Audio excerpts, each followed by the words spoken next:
What are the best true scary stories? About 7 years ago I got an invitation to attend my cousin's dinner party. I have never seen my cousin before and only spoke to him on the phone. I was surprised that his family unexpectedly invited me after all these years. The invitation had an Uncharted address that the GPS was unfamiliar with. I used a map and pinned its location. As I'm driving I tend to notice how far I ventured off from civilization. Trees after trees, farms after farms. Where the fuck am I going? I finally found a similar address that might be it. Approaching the house I notice how dull and dreary it looks. It's completely engulfed with leaves and branches. This can't be it, I said to myself. As soon as I entered the rocky driveway my aunt and uncle came out to greet me.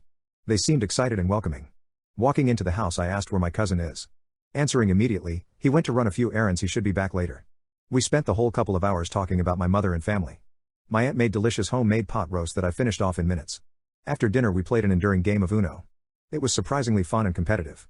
When we finished Uno it was almost dark and still no sign of my cousin. Regardless, I had to leave. It was almost dark and I would have trouble getting out of this dreadful place. My GPS was ineffective, so I asked my aunt and uncle the most efficient way onto the highway. They gave me a puzzled look. I thought you were staying the night? I told them I couldn't because I had work tomorrow and couldn't afford to miss another day. It's much better if you leave tomorrow morning, trust me you'll get lost.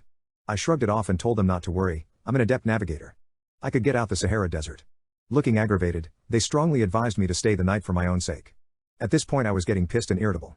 I sighed, fine I'll stay the night but I have to get up early for work. Both of them seemed strangely ecstatic that I was staying the night.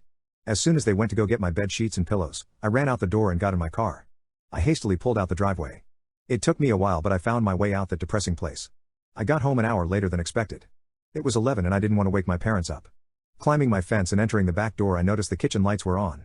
As soon as I took my first step in the door I see my mom sitting there looking impatient. "Where were you?" she asked. "I was at Aunt Deborah's, you knew this. Then why did she call saying you never arrived?" Till this day I never knew who I visited.